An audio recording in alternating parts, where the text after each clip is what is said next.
Ọlọ́run ló dá ohun gbogbo. A ní láti máa yin Ọlọ́run. A ní dẹ̀ láti máa dúpẹ́ lọ́wọ́ Ọlọ́run. Ẹni tó bá fẹ́ pẹ́ láyé yìí, tó fẹ́ bọ́ Ọlọ́run rìn, tó dẹ̀ fẹ́ finish, tó fẹ́ ṣetán dáadáa bí Apostle Paul ṣe sọ, ó láti jẹ́ ẹni tó mọ ọpẹ́ dá.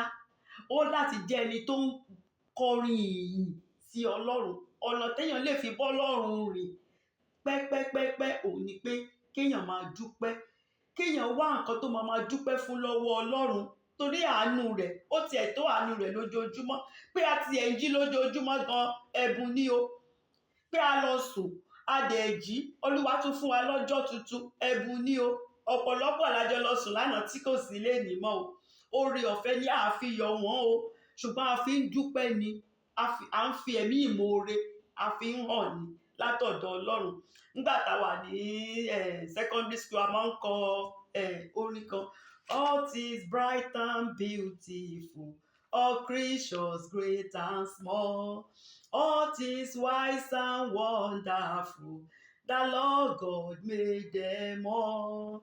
Gbogbo nǹkan tó wà láyé pátápátá Ọlọ́run ló dá o.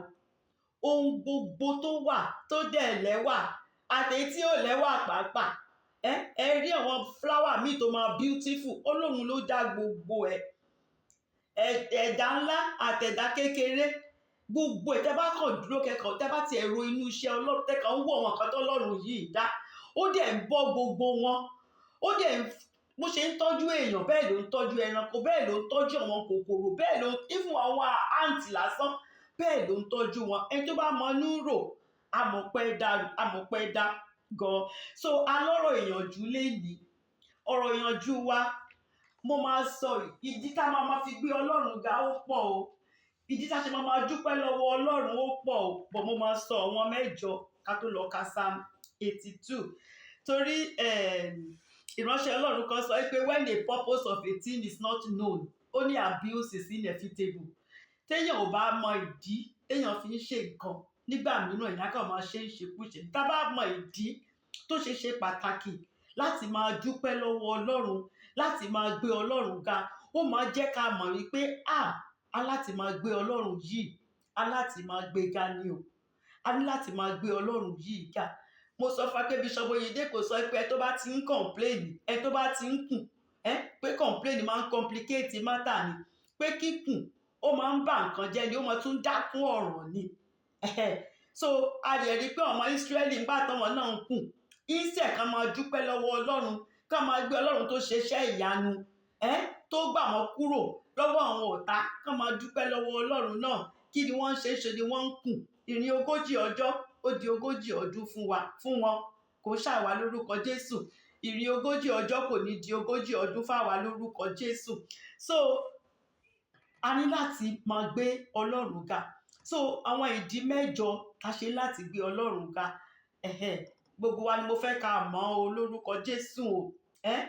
Ẹni tó bá fẹ́ ní access sọ́lọ́run, ẹni tó bá fẹ́ ní ààyè sí Ọlọ́run, ẹni tó bá fẹ́ nílì mọ̀ Ọlọ́run ní gidigidi, tó fẹ́ jẹ́ kọ́lọ́run máa wà nínú àdúrà òun, tó bá ń ka Bíbélì, tó fẹ́ kó máa feel the presence Ọlọ́run, tó bá ń gba àdúrà kó máa feel Ọlọ́run níbi tó wà, kó máa feel Ọlọ́run. A jẹ́ ẹni tó ń dúpẹ́ tó dẹ̀ gbé Ọlọ́run ga. Ẹni tó bá ń dúpẹ́ lọ́wọ́ Ọlọ́run, ẹ máa rí àwọn wòlíì àgbà wọn yẹn, wọn lè ṣe ká má sọ Olúwa ẹ ṣé, thank you Jesus, thank you Jesus. Ẹ kàn máa gbọ́ thank you, wọ́n lè sọ thank you Jesus 1000 times. Nǹkan tó ń ṣe nìyẹn o, pé ká lè súnmọ́ Ọlọ́run ló ṣe ń ṣe bẹ́ẹ̀. So access, ẹ tó bá fẹ́ ní ààyè, tó wá ààyè láti wọ ibi tọ́lọ́run wà, òun ni ẹ tó ń dúpẹ́ tó dẹ̀ gbé Ọlọ́run ga. Dáfídì dẹ̀ sọ fún wa ní Psalm 100, Sáàmù 1:0 ẹsẹ̀ 4. Dáfídì sọ fún wa wípé enter into his gate with thanksgiving and into his court with praise ni o. Bẹ́ẹ̀ ṣe lè wọ àgbàlá Ọlọ́run òun ni pẹ̀lú ọpẹ́. Ẹ wọ àgbàlá rẹ̀ ti ẹ̀yin ti ọpẹ́ ni o, àti sí àgbàlá rẹ̀ tẹ̀yin ti ìyìn. Tẹ́ bá ti ń dúpẹ́, ẹ ti wọ gate ibi tọ́lọ́run wà. Tẹ́ bá ti wá bẹ̀rẹ̀ sí ní yin Ọlọ́run ní àgbàlá níbi tọ́lọ́run jókòó sí gangan, ẹ ti débẹ̀. Nítorí pé áńgẹ́lì ò lè gba ìyìn. Áńgẹ́lì lè bá wa bá ṣe yin Ọlọ́run sìn, àwọn áńgẹ́lì wọ́n bá wa gbé, kí ni Ọlọ́run dùn sí, wọ́n join wa láti bá wa gbé orin yẹn sókè kọ́lọ́run, kí ni Ọlọ́run dùn sí, bọ́ wọn lè gbà, Ọlọ́run nìkan ló lè gba ìyìn. So ẹni tó bá yin Ọlọ́run ní láti inú ọkàn rẹ̀ lóòótọ́ àti lódodo ni o, ẹni tó worship in spirit and in truth ni o, kì í ṣe tó kàn ń kọrin lásán tí ò mọ Ọlọ́run o, ẹni tó ń worship Ọlọ́run yẹn ní ẹ̀mí, ní ọkàn rẹ̀, ní òtítọ́ àti ní òdodo, tí kò máa fọkàn rẹ̀ ro oúnjẹ tó ń sè lórí stóòfù, tí ọkàn èrò sí lọ́mọ tó máa tó dé láti school, tó fọkàn rẹ̀ tó gbé sí Ọlọ́run yẹn, tó jẹ́ pé ó yin Ọlọ́run yẹn lóòótọ́, Ọlọ́run fúnra wọn ló máa ń gba ọpẹ́, Ọlọ́run á sọ kalẹ̀. Dẹ̀ mọ̀ gbogbo ara yín, feel Ọlọ́run bá ṣe ń worship Ọlọ́run sí, I felt his presence. Immediately ẹ máa mọ̀ pé Ọlọ́run gba ọpẹ́ yẹn, because àti ìyìn yẹn ẹ máa mọ̀ nínú ọkàn yín àti nínú ara yín, ẹ mọ̀ tọkàn yín bá wà bẹ́ẹ̀ tẹ́ focus lórí Ọlọ́run. So ẹ tó bá fẹ́ access sí presence Ọlọ́run, ó láti máa jẹ́ ẹni tó ń dúpẹ́ lọ́wọ́ Ọlọ́run, tó dẹ̀ ń kọ orin ìyìn, tó ń yin Ọlọ́run, tó ń kọ orin ìyìn, tó ń kọ sí Ọlọ́run. Ìkejì ni wípé ó máa ń jẹ́ kí àdúrà gbà o. Ẹni tó bá fẹ́ kí àdúrà tó ń gbà kó máa gbà, torí nígbà míì èèyàn míì lè gbàdúrà wákàtí kan kó má fọpẹ́ sí, àdúrà yẹn ò lọ bì kankan o. Bishop Oyedepo sọ pé tí àdúrà bá ní phone number, wọ́n ní nọ́mbà tó bẹ̀rẹ̀ wọ́n ní ọpẹ́ ni, ó ní nọ́mbà tó parí ẹ̀ ó ní ọpẹ́ ni. Oníṣòwò téèyàn bá gbàdúrà téèyàn ò fọpẹ́ sí níbẹ̀rẹ̀, téèyàn ò dẹ̀ fọpẹ́ sí nígbà tó fẹ́ parí àdúrà, bíṣọ̀bù sọ pé kò lọ bì kankan. Lóòótọ́ a máa rí pé Jésù Kristi tó bá fẹ́ gbàdúrà, Jésù ọpẹ́ ló máa fi ń bẹ̀rẹ̀ lóòótọ́. Ìwé John chapter 11 verse 41 to 42, ẹ máa rí pé Jòhánù 1 ẹsẹ̀ 4 àti 4. Ẹ máa rí pé nígbà tí Jésù Kristi nígbà tó fẹ́ jí òkú Lásárù tó fẹ́ jí dìde, kí ni Jésù fi sọ? Ó ní bàbá, ó ní mo dúpẹ́ lọ́wọ́ rẹ nítorí ìwà máa gbọ́ tèmi, mo dúpẹ́, I thank you. Ṣé mọ̀ pé nǹkan téèyàn bá ti dúpẹ́ fún ó ti di tèèyàn, tí ń fúnyàn ní nǹkan yẹn ó dẹ̀ ti ń dúpẹ́. Ṣé mọ̀ ọmọdé máa ṣe é ṣe kí ní ẹ̀ka dáadáa? Oh thank you, I know you're going to get me ice cream. Oh thank you, I'm just thanking you. Báwo lẹ ṣe wá ní ṣe ra ice cream yẹn wá fọmọ nígbà tẹ́ bá ń bọ̀, nígbà tó ti dúpẹ́ already fún ice cream? Ṣé mọ̀ kò síbẹ̀ ṣe máa gbàgbé irú ẹ̀. So ọpẹ́ ẹ tó bá fẹ́ kàdúrà kó máa di ìtẹ́wọ́gbà látọ̀dọ̀ Ọlọ́run, èèyàn á fi ọpẹ́ á fi sí, àkọ́kọ́ dúpẹ́ lọ́wọ́ Ọlọ́run tó ń gbọ́ àdúrà, á tún parí ẹ̀ pẹ̀lú Ọlọ́run tó ń gbọ́ àdúrà. A máa yin Ọlọ́run, a máa gbé Ọlọ́run ga, but àkọ́kọ́ a dúpẹ́ lọ́wọ́ Ọlọ́run yẹn náà. Torí ẹ̀ lẹ máa ṣe tá a bá fẹ́ bẹ̀rẹ̀ akọ́ sọ pé a dúpẹ́ lọ́wọ́ Ọlọ́run bàbá, a dúpẹ́ lọ́wọ́ Ọlọ́run ọmọ, a dúpẹ́ lọ́wọ́ Ọlọ́run Ẹ̀mí Mímọ́. Tá a bá tún gbàdúrà náà tó sọ pé Olúwa a dúpẹ́ pé ẹ ti ṣe, thank you Jesus. Bàdúrà ṣe ó máa ń jẹ́ kí àdúrà, ó máa ń jẹ́ kí ó gbà ní kíákíá. Then ìkẹta ni wípé ìyìn àti ọpẹ́, ká máa yin Ọlọ́run, ká máa dúpẹ́. Ogun ìjà ni o, weapon of our warfare ni o, kò kí ń ṣogun ìjà tá a fi ń múra ni mò ń sọ yìí o. Ogun ìjà téèyàn máa lò, tẹ́ ẹ̀ bá tiẹ̀ mú gbogbo àwọn nǹkan ìmúra tá a fi múra ogun, eléyìí pé ẹ kàn ń praise, ẹ dẹ̀ ń dúpẹ́, ẹ dẹ̀ ń worship Ọlọ́run, bàbá ńlá ohun ìjà ogun ni o. Tí àdúrà tẹ́ bá ti gbàdúrà tí ìkànnì tí ò bá ti ṣe é ṣe, kí lẹ máa yí sí? Ẹ̀yìn sí ìyìn. Ẹ bẹ̀rẹ̀ sí ní yin Ọlọ́run, ẹ bẹ̀rẹ̀ sí ní yin Ọlọ́run. Tẹ́ bá ti yin Ọlọ́run,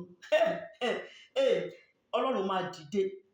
Ẹ rántí ọba Jehoṣáfátì ní 2 Chronicles chapter 20. Jehoṣáfátì 2 Chronicles chapter 20. Ẹ lè ka verses 21 and 22. Chronicle kejì orí 20 ẹsẹ̀ 1 àti 2. Àwọn orílẹ̀-èdè mẹ́ta níṣẹ́ ni wọ́n wá fẹ́ bá ọba Jehoṣáfátì, níṣẹ́ ló fẹ́ wá bàjà. Amnon, Moab àti Seri. àwọn mẹ́ta lọ papọ̀ láti wá bá Jèhóṣáfátì nìkan jà.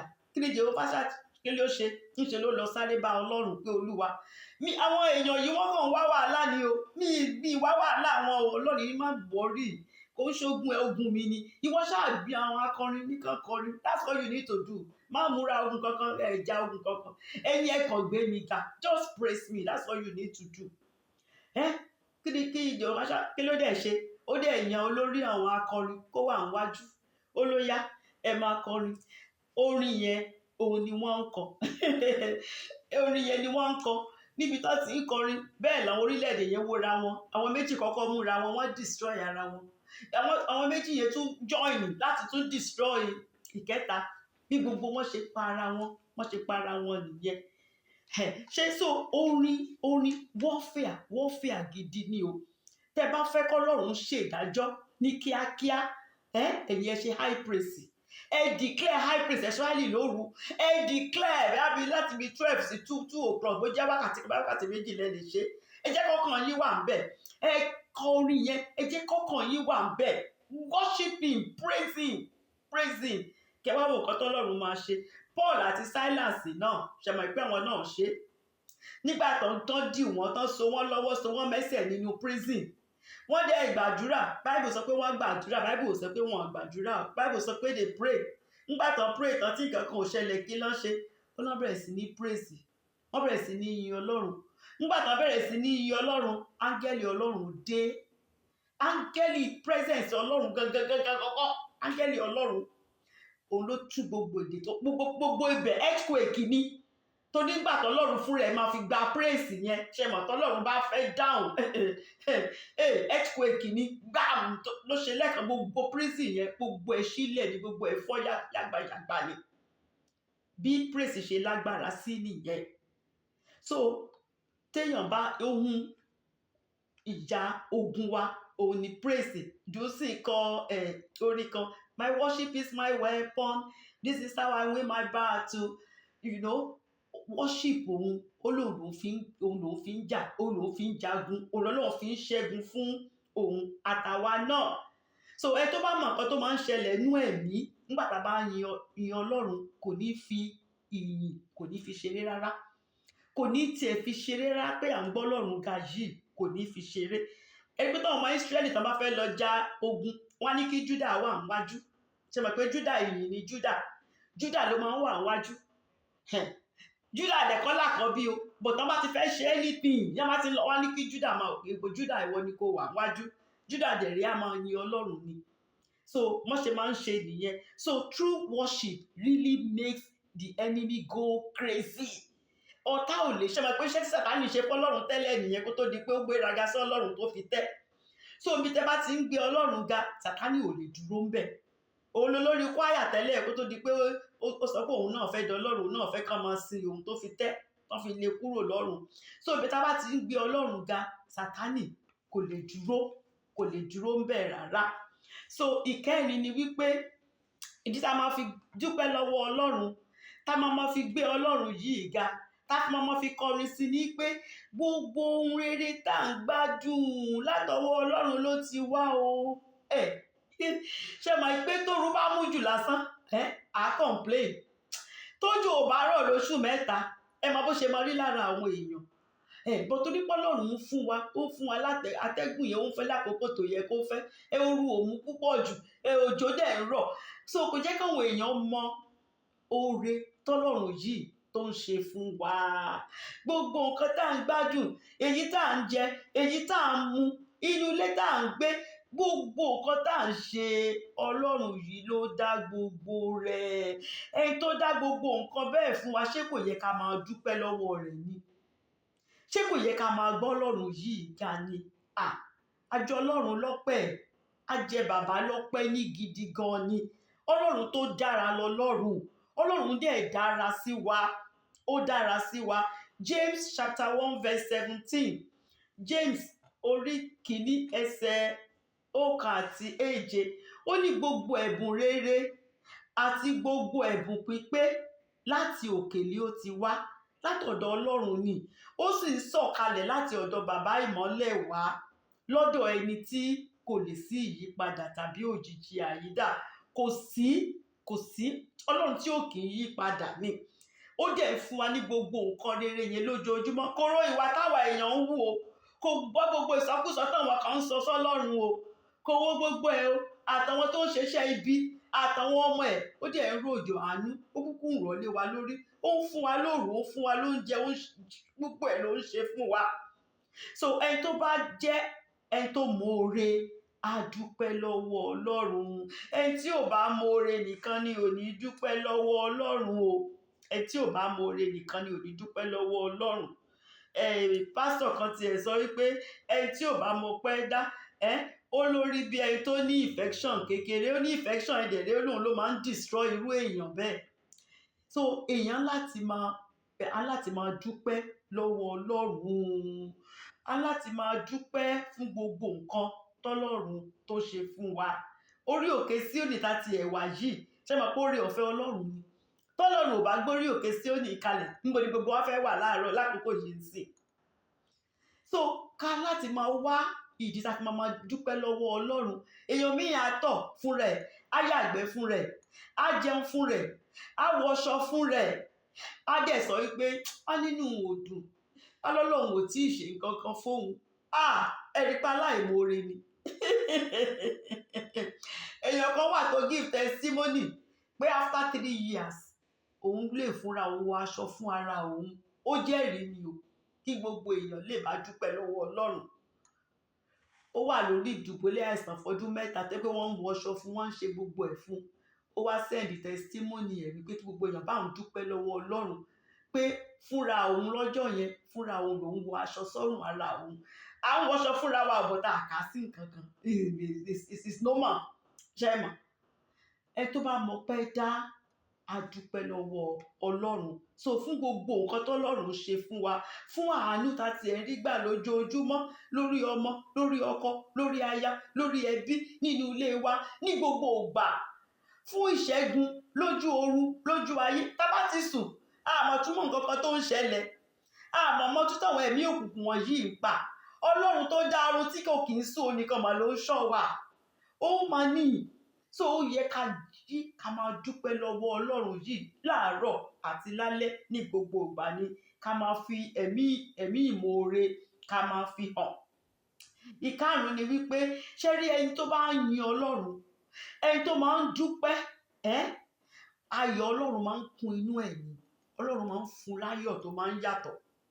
Ẹni tó bá ń dúpẹ́ lọ́wọ́ Ọlọ́run, tó mọpẹ́ dá, tó dẹ̀ mọ bó ṣe ń yin Ọlọ́run yìí, Ọlọ́run máa ń fún ní ayọ̀ ni. Ayọ̀ yàtọ̀ sí inú dídùn o. Inú dídùn ni pé báyà mo ṣẹ̀ kọ́lé ń sìn, ṣe mọ̀ inú mi dùn. Mo ṣẹ̀ ra mọ́tò tuntun, inú mi dùn. Wọ́n ṣe nǹkan fún mi, inú mi dùn. Ìyẹn ó ṣọ̀tì. Tí ní bá dùn fọjọ́ méjì, ọ̀sẹ̀ kan, bí ọ̀sẹ̀ méjì, ẹ tún ti kúrò lórí ẹ̀ yẹn, ẹ tún ti ń wá nǹkan míì. Bó ṣe rí ayọ̀ ayérayé, ayọ̀ tí Sàtánì ò lè gbà lọ́wọ́ èèyàn, ayọ̀ tọ́lọ́run máa ń fúnyàn láti ibi ìyìn àti ọpẹ́ ni. Ẹni tó lóun bá wò pé ọmọ yìí kàn mọpẹ́ dá, ó dẹ̀ mọ èyí. A dẹ̀ máa rí inú ayé Dávìdì, nínú igbó tí wọ́n fi Dávìdì sí, ọmọ tí ò ní ìyá, àkúkú mọ̀ ìyá ẹ̀, tó ń fi sílẹ̀ nínú igbó. Ìṣẹ̀ kó máa ronú gbogbo nǹkan tí bàbá òun ṣe sóhun àtàwọn ẹbí òun, wọ́n ṣe abandon òun, wọ́n ṣe. Kí ni Dávìdì ṣe ń bẹ̀? Níṣe ló ń dúpẹ́ lọ́wọ́ Ọlọ́run Ísírẹ́lì. Níṣe Dávìdì ń gbé Ọlọ́run ga. Bọ́lọ́run ṣe rí Dávìdì bó ṣe mú jáde nìyẹn. Bó ṣe mú Dávìdì jáde nìyẹn. Ayọ̀, ẹ tó bá fẹ́ ní ayọ̀ Ọlọ́run ní òtítọ́, ayọ̀ gidi yìí, á jẹ́ tó ń dúpẹ́ lọ́wọ́ Ọlọ́run, á jẹ́ tó ń gbé Ọlọ́run ga. Torí ibi tẹ́ bá ti ń ronú àwọn nǹkan tọ́lọ́run ń ṣe, tẹ́ ti ń ronú pé nígbà báyìí Ọlọ́run ṣe báyìí, nígbà báyìí Ọlọ́run ṣe báyìí, nígbà báyìí Ọlọ́run ṣe báyìí, ní rògbò ìbànújẹ́ ò ní ráyè wọlé. Ṣùgbọ́n ẹ tí ò bá ti rí ìdí tó máa fi dúpẹ́ lọ́wọ́ Ọlọ́run, àti wọlé ìbànújẹ́ ó yí sí. Ẹ jẹ́ pé ó kàn wàṣà tí ó ti ẹ̀rọ pé ayé òun yìí kò tiẹ̀ sí nǹkan kan. Òun kàn ṣáà wá sáyé ṣá ni, kò sí nǹkan kan. Òun dẹ̀ ń sin Ọlọ́run o, kò sí nǹkan kan tọ́lọ́run ṣe fóun. Kò sí. Gbogbo àwọn èèyàn ní nǹkan dáa fún, nǹkan ò dáa fóun.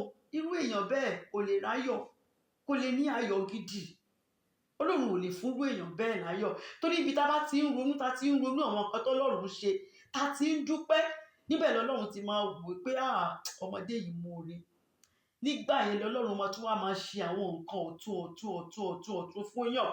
So a ní láti máa dúpẹ́ lọ́wọ́ Ọlọ́run. A ní láti máa ìkẹfà ni wípé so that we can stand to the end. Ẹni tó bá fẹ́ dúró títí dópin pẹ̀lú Ọlọ́run, ṣé mọ̀ pé ọ̀pọ̀lọpọ̀ ló bẹ̀rẹ̀ kò ń ṣe gbogbo ẹni tó bẹ̀rẹ̀ ló parí o. Mo ti gbọ́ pa bíṣọ̀bù ẹ tó jẹ́ odidi bíṣọ̀bù ni o tó dẹ̀ sọ pé òun ò sí Ọlọ́run mọ́ tó tiẹ̀ lọ di mùsùlùmí. Kò ń ṣe gbogbo ẹni tó bẹ̀rẹ̀ ló ń parí. Tó bá ti dé stage kan tí ìránṣẹ́ Ọlọ́run tí ò tiẹ̀ wá rí oore Ọlọ́run tó rò pé òun ti dúró títí kó ti pẹ́ pé Ọlọ́run yìí ṣó tiẹ̀ máa ń ṣe nǹkan ṣá, tó bá ti lè dé stage yẹn tí ò mọ oore Ọlọ́run mọ́, tí ò lè yin Ọlọ́run mọ́, tí ò lè dúpẹ́ lọ́wọ́ Ọlọ́run mọ́, eléyìí tó kù ò ní pẹ́ mọ́, kò ní pẹ́ mọ́ tó máa fi backslide, kò ní pẹ́ mọ́. So ẹni tó bá fẹ́ dúró ṣinṣin títí dé òpin ó máa jẹ́ ẹni tó ń dúpẹ́ lọ́wọ́ Ọlọ́run tó dẹ̀ yin Ọlọ́run tó ló máa ń jẹ́ kí gbàgbọ́ wa ó máa ń jẹ́ kí gbàgbọ́ wa kó pọ̀ sí nínú Ọlọ́run ni o.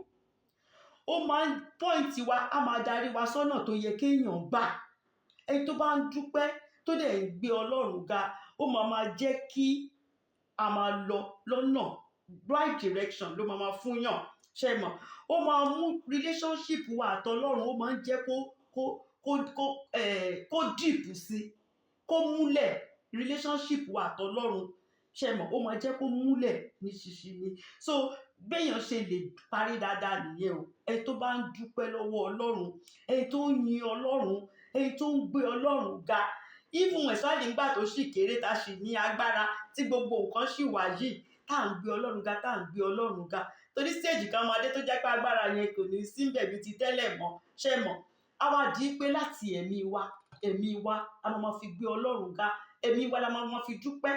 Ṣé mọ̀? Nígbà yẹn kì í ṣe pé bóyá aṣẹ̀kọ́lé aṣẹ̀ṣe àgbà ti dé gbogbo ẹ̀ ti ṣe, bó torí pé a ti ń dúpẹ́ lọ́wọ́ Ọlọ́run láti ìbẹ̀rẹ̀ àti máa ń yin Ọlọ́run ni a sì máa continue ni, a sì máa gbé Ọlọ́run náà ga ni, a sì máa dúpẹ́ ni. So nígbà ogbó gan pàápàá a sì lè máa jèrè ọkàn.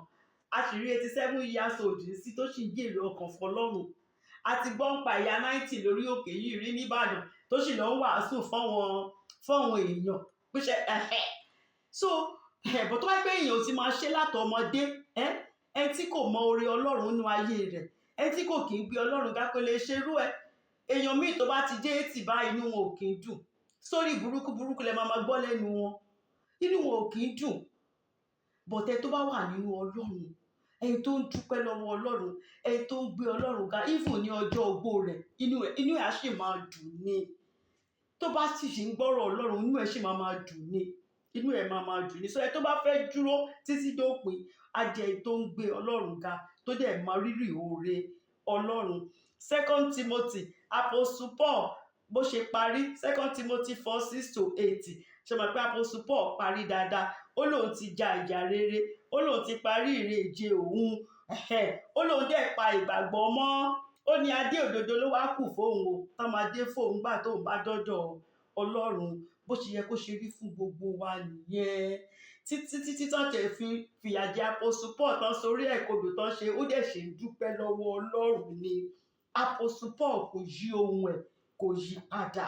Ó ní adé ìyè ló dẹ̀ kù tá máa dé sí orí òun. So ẹ tó bá fẹ́ ṣe tán tó fẹ́ finish well o, á jẹ́ ẹni tó ń dúpẹ́ lọ́wọ́ Ọlọ́run lójoojúmọ́ gbogbo ìgbà tó dẹ̀ ń gbé Ọlọ́run ga tó mọ rírì Ọlọ́run.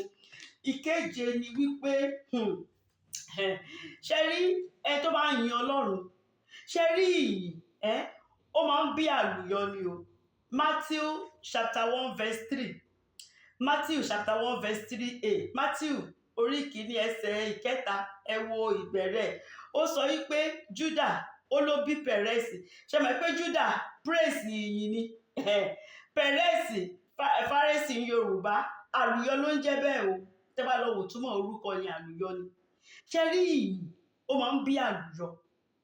ẹni tó bá lè máa yin Ọlọ́run dáadáa Ọlọ́run máa ń prosperity wà ń bẹ ìyìn máa ń bí àlùyọ ni. Ifá David sọ fún wa Psalm 67 ó dàbí Sábọ́lá Àgàfẹ́ sọ something like that láàárọ̀. Psalm 67 verse 5 to 6 Psalm 67 verse 5 to 6 sọ pé jẹ́ kí àwọn ènìyàn kí ó yìn ọ́ Ọlọ́run, jẹ́ kí àwọn ènìyàn kí ó yìn ọ́, nígbà náà ni ilẹ̀ yóò tó máa mú àsùnkún rẹ̀ wá. Tá bá yin Ọlọ́run kí ni ilẹ̀ máa ṣe? Ilẹ̀ máa mú àsùnkún rẹ̀, ó máa mú jáde. Blessing ló ń jẹ́ bẹ́ẹ̀, ìbùkún ló ń jẹ́ bẹ́ẹ̀. Ọlọ́run wá tìkára rẹ̀ yóò bù sí fún wa.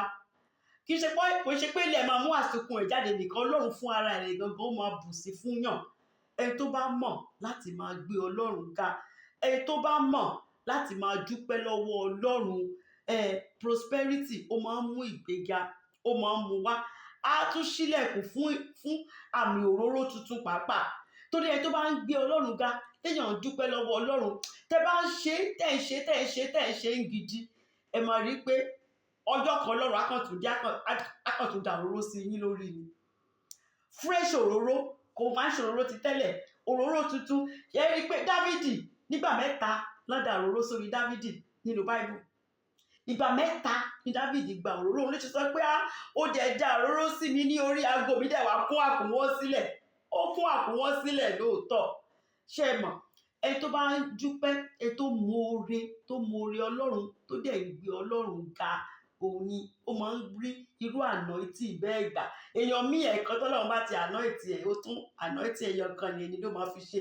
Anointing yẹn gbà mí ìdẹ̀rẹ̀ ó máa ń hold o, ẹ má jẹ́ ń tọ̀ ni. Anointing àná ń gbà mí ó lè má ṣe iṣẹ́ lẹ́ni o. But ẹni tó bá jẹ́ pé tó ń dúpẹ́ lọ́wọ́ Ọlọ́run, tó ń yin Ọlọ́run, tó ń súnmọ́ Ọlọ́run ní gidi ni, tó mọ rírì Ọlọ́run, fúnra Ọlọ́run kò ní ìdí pé tiẹ̀ ń béèrè, fúnra Ọlọ́run ló máa da òróró tuntun, òróró ọ̀tun. Tó bá dẹ̀ dá ẹ máa mọ̀ fúnra yín, torí ẹ wà refresh, renewal ni, àti tún lè máa tẹ̀lé Ọlọ́run. Àwọn wọ́n yí gbogbo nǹkan padà ní, á sọ gbogbo nǹkan di tuntun. Ọlọ́run bá tún ti anoint èèyàn ni. So praise ó máa ń mú àlùyọ, ó máa ń mú wá. Òní number 7 òní. Then number 8, the last one tó dẹ̀ ṣe pàtàkì jù ní gbogbo eléyìí tá ti sọ yìí ni pé ìdí tọ́lọ́run tiẹ̀ ṣe dá wa gangan nìyí. Ìdí tọ́lọ́run ṣe pé ó pè wá jáde kúrò ní òkùnkùn ni. Gbogbo èèyàn ló wà ń tà, ó fún ara rẹ̀, ó sọ pé léyìí tèmi ni. Ó dẹ̀ mú wa jáde kúrò nínú òkùnkùn, ó mú wa wá sínú ìmọ́lẹ̀ láti wá ṣe kí ni? Láti wá mọ yìn ni. 1 Peter chapter 2 verse 9. Pétérù kìíní orí 2 ẹsẹ̀ 9. Ó ní ṣùgbọ́n ẹ̀yin ni ìran tí a yàn, torí a yàn wá ni o. We are chosen generation o. Olú àlùfáà, orílẹ̀-èdè mímọ́, ènìyàn ọ̀tọ̀. Kíni? Nítorí kíni? Kí ẹ̀yin kí ó lè fi ọlá ńlá ẹni tó pè yín jáde kúrò nínú òkùnkùn sínú ìmọ́lẹ̀ ìyanu rẹ̀ hàn ní o. Ká lè wá fi ìyìn rẹ̀ hàn ní o. Ká lè wá gbéga ní o. Ká lè jẹ́ kí gbogbo ayé máa ń pa Ọlọ́run yìí ní o. Ká máa yìn, ká máa dúpẹ́ lọ́wọ́ rẹ̀. Nǹkan tó dá wa fún nìyẹn o. Torí tí pọ́ọ̀tì ò bá ti mọ nǹkan tá a dá fún, ó useless nìyẹn. A máa gbé kúrò, àní ìlò mọ́ ni. Tí ò bá ti ṣe é lò, useless nìyẹn. Àwa ò ní useless lórúkọ Jésù. So ó ṣe pàtàkì láti máa yin Ọlọ́run. Ẹ jẹ́ ká wá ka Psalm 92. Mo ti sọ fún wa pé Psalm Sábàtì ni, èyí táwa ń pè ní ọjọ́ ìsinmi. Orin ìyìn ni, orin ìyìn fún ọjọ́ ìsinmi. Pé káwọn èèyàn kọ́ papọ̀, kí wọ́n sọ fún wọn wípé a fẹ́ kẹ́ ronú jinlẹ̀. Ọjọ́ ìní yìí a fẹ́ ṣe nǹkan, kò sí nǹkan mìíràn tá a fẹ́ ṣe ju wípé a fẹ́ gbé Ọlọ́run ga. Ṣé mọ̀? Intentionally, kò ṣe pé bóyá a kàn sọ pé Sunday ni ẹ ṣàjẹ́ká. Pé ọjọ́ ìní yìí gangan, ọjọ́ Sabbath day, nǹkan tó wà fún nìyẹn. Láti papọ̀, láti wá gbé Ọlọ́run yìí ga, láti wá dúpẹ́ lọ́wọ́ Ọlọ́run. Òun ni wọ́n ṣe kọ Psalm 92. So ní verse 1 sọ wípé ohun rere ni láti máa fi ọpẹ́ fún Olúwa. It is a good thing, ohun tó dára ni, ohun tó dára, ohun tó lẹ́wà, ohun tó dùn ni láti máa fi ọpẹ́ fún Olúwa àti láti máa kọrin sí orúkọ rẹ̀ ọ̀gá ògo. Ọ̀gá ògo, ọba tó dá ayé àti ọ̀run ẹlẹ́lẹ́ọ̀n. A láti máa kọrin sí orúkọ rẹ̀. Ẹni tó gbòòsùsù tó dẹ̀ dá ọ̀run, ó dá ayé, ó dẹ̀ tún dá àwa èèyàn wípé láti máa gbádùn gbogbo nǹkan tó wà nínú rẹ̀. Ohun rere ni láti máa fògo f'Olúwa. Ohun rere ni láti máa fọpẹ́ fún Jésù. Ohun rere ni láti máa yìn orúkọ rẹ̀ Bàbá. Láti máa kọrin sórúkọ rẹ̀ ọ̀gá ògo. Ohun rere ni o láti máa kọrin sí Ọlọ́run. Mo dẹ̀ ti sọ gbogbo ìdí a ṣe láti máa ṣe bẹ́ẹ̀. Mo ti sọ fún wa pé bá ṣe lè wọ ọ̀dọ̀ Ọlọ́run òun ni pẹ̀lú ọpẹ́ àti ìyìn. Verse 2 wá sọ wípé láti máa fi ìṣeun ìfẹ́ rẹ̀ hàn ní òwúrọ̀. A láti máa fi ìṣeun ìfẹ́ Ọlọ́run yìí hàn láràárọ̀ o àti òtítọ́ rẹ̀. Àbí ṣọ́lọ́run ò wá ṣolótìítọ́ ni? Olótìítọ́ lọ́lọ́run. A láti máa fi òtítọ́ rẹ̀, a láti máa fi hàn ní alaalẹ́. Ìyẹn ni pé ká máa jẹ́rìí rẹ̀, ká máa jẹ́rìí sí òtítọ́ Ọlọ́run, ká máa fi ìṣeun ìfẹ́ rẹ̀ hàn. Ọlọ́run yìí dára o, Olúwa dára sí mi o, Olúwa ń ṣeṣẹ́ ìyanu o. Olúwa yìí kò kí ń jẹ́ kójú ti àwọn èèyàn o. Mo ti ẹ̀sùn, mo ti ẹ̀jí, mo ráàánú gbà ní o. Ìfẹ́ Ọlọ́run ni o, ohun Ọlọ́run ni o. Ṣé ẹ mọ̀ pé láràárọ̀ àti lálaalẹ́, ìyẹn ni pé all the time ló tiẹ̀ ń jẹ́ bẹ́ẹ̀. Lifestyle of worship ló ń jẹ́ bẹ́ẹ̀. Wọ́n kàn sọ pé àárọ̀ àti lálẹ́ ni. Ìyẹn ni pé ní gbogbo ìgbà ká máa fi ìfẹ́ Ọlọ́run yìí ká máa fi hàn. Ṣé ẹ mọ̀? Ẹ kàn ń báyàn sọ̀rọ̀ ní ọpẹ́lọpẹ́ Ọlọ́run mà ní lára mi. You know, thank God for his goodness o. Thank God for his mercy o. Ìkan tẹ́ ì ṣe náà nìyẹn. Olúwa mo dúpẹ́. Ẹ délé, ẹ bọ́lẹ̀ nínú mọ́tò. Olúwa mo dúpẹ́ o. Thank you for ṣé mọ̀, ẹ̀sìn mi lọ, ẹ̀sìn mi padà. Ẹ dé ibi iṣẹ́ náà. Father, thank you for my job. Olúwa mo dúpẹ́. Thank you. Ẹ tún kúrò níbi iṣẹ́. Olúwa mo dúpẹ́ fún oore ọ̀fẹ́ tẹ́ fún mi láti ti ṣe 12-hour shift. Mi dẹ̀ fi ilẹ̀ púpọ̀. Father, I thank you. Ọpẹ́ ìkan tó lọ́run fẹ́ lọ́wọ́ wa nìyẹn o. Kò kì í jẹ́ ẹ̀fọ́, kò kì í jẹ́ ẹ̀bà. Ọpẹ́ yìí nìkan náà ló ń jẹ àti ìyìn yìí ó ti tán. Ìkan tá lè ṣe, tá lè máa fi múnú ẹ̀dùn nìyẹn o. So ó sọ wípé láti máa fi ìṣeun ìfẹ́ rẹ̀ hàn ní òwúrọ̀ àti òtítọ́ rẹ̀ ní alaalẹ́. Verse 3 ó wá sọ wípé mo rántí orin kan tá máa kọ nígbà tá a ṣì wà lọ́mọdé tẹ́ pé gbogbo èèyàn ló máa ń play ládùúgbò ńgbà yẹn. In the morning, early in the morning, in the morning, I will rise and praise the Lord. Ẹ ti rántí? Good morning, Jesus. Good morning, Lord. So verse 3. So verse 3 sọ wípé lára ohun èlò orin olókùn. Wọ́n lè máa fi mọ̀ pé Dávìdì ló kọ sáàmù yìí. Ṣé pé Dávìdì ò lè yin Ọlọ́run lásán. Dávìdì máa gbé àpò ẹ̀, ó máa gbé sílẹ̀ ni. Lára ohun èlò orin olókùn 10. Àti lára ohun èlò orin mímọ́. Lára dùrù pẹ̀lú ìró tí ó ní ìrọ̀nú. Àwọn Bible scholars sọ pé ohun èlò orin olókùn 10 yẹn, wọ́n sọ pé àtẹ́wọ́ wa ni, ọwọ́ wa mẹ́wẹ̀ẹ̀wá ni. Wọ́n sọ pé tí èèyàn bá fẹ́ gbé Ọlọ́run ga, tá bá ń pàtẹ́wọ́ ṣe mọ̀, tá ń pàtẹ́wọ́ tó ń sọ̀ǹdì yẹn, wọ́n lé èèyàn wo orí ọ̀tá ẹ̀yìn. Pété èèyàn bá ti ń pàtẹ́wọ́ báyìí, èèyàn fi orí ọ̀tá, èèyàn fi sí àárín ọwọ́ méjèèjì, wá ń wo pé nǹkan tí verse 3 yẹn tó dúró fún nìyẹn. Ṣé ẹ mọ̀ pé àwọn ohun èlò tó fi ń gbé Ọlọ́run ga, ṣé àwọn ohun èlò wọ̀nyí wọ́n máa ń sọ̀rọ̀ torí ní ti Báíbù gbogbo kan ló ń sọ̀rọ̀. Ẹ máa gbọ́ ìfún àwọn tó kì í sin Ọlọ́run gan, àwọn tó máa ń lo talking drum, àwọn orin irú ìlú tó máa ń lù sí ìrù àwọn Sọ̀ní Adé, àwọn Òbéye. Ṣé ẹ mọ̀ pé tó bá ń lu ìlú yẹn tó bá fi ń gbéyàn ga, wọ́n ti ẹ̀kọ́ rí sí orí èèyàn máa wú ni, àbẹ́ ẹ̀ tí notice ẹ̀. Máa ń sọ̀rọ̀ àwọn nǹkan tó fi ń gbé Ọlọ́run ga, gbogbo wọn ló máa ń sọ̀rọ̀. Tó bá ti ń lu gbogbo ẹ̀, orí èèyàn á máa wú ni. Orí èèyàn bẹ́ẹ̀ lórí Ọlọ́run ṣe máa ń wú nígbà tá a bá ń fi gbogbo àwọn nǹkan wọ̀nyí tá a bá fi ń gbé Ọlọ́run tá a bá fi ń gbéga. So mo rántí pé David nígbà tí wàhálà dé bá Sọ́ọ̀lù, tí ikọ̀ yẹn bá ti gun Sọ́ọ̀lù, David tó bá ti lè bẹ̀rẹ̀ sí ní play kíní ọwọ́ ẹ̀ háàpù ẹ̀ yẹn, ẹ̀mí búburú yẹn ó dẹ̀ máa fi Sọ́ọ̀lù ó máa fi sílẹ̀ ni, àfi tí David bá tún dákẹ́ tó bá ti ń play ẹ̀. So gbogbo àwọn nǹkan yìí tá a fi ń gbé Ọlọ́run ga, gbogbo wọn ló ń sọ̀rọ̀, gbogbo ẹ̀ ló ń gbé Ọlọ́run ga, gbogbo nǹkan ló ń gbé Ọlọ́run ga. So àtẹ́wọ́ wa ẹ má jẹ́ ká gbàgbé, ó ṣe pàtàkì tá a bá ń gbé Ọlọ́run ga. Tá a bá ti ń pàtẹ́wọ́ tá à ń gbé Ọlọ́run ga, à ń fọ́ orí ọ̀tá ni, à ń fọ́ orí ọ̀tá ni lórúkọ Jésù. So verse 4, láti verse 4 dé verse 5, ó ń sọ fún wa ìdí tá ní láti máa fi dúpẹ́, láti máa kọrin sọ́lọ́run. Torí ti sọ fún wa ń verse 1 ni pé ohun rere ni o, ohun tó dára ni o láti máa fọpẹ́ fọ́lọ́run, láti máa fi ìṣe-ìfẹ́ rẹ̀ hàn láàárọ̀ àti lálẹ́, láti máa fi àwọn ohun èlò dùùrù ká máa fi gbé Ọlọ́run ga. Ó wá dé verse 4 wá sọ pé nítorí ìdí ni pé ìwọ Olúwa ló ti mú mi yọ̀ o, ìwọ ló fún mi láyọ̀ Olúwa. Ayọ̀ tí mo ní yìí ìwọ ni o. Mi ò lọ sídìí ògùn kankan, mi ò lọ sídìí bàbá, mi ò tún lọ sídìí kan lápá máa sọ pé lọ gbélé wa, lọ mú yọ̀ wá, lọ gbé epo wá, lọ gbé nǹkan wá, kò tún sí gbogbo yẹn mọ́. Ìwọ ló mú mi yọ̀ o, nínú rẹ láyọ̀ mi wà. Nípa iṣẹ́ rẹ, nítorí iṣẹ́ ìyanu tọ́lọ́run ṣe nínú ayé wa.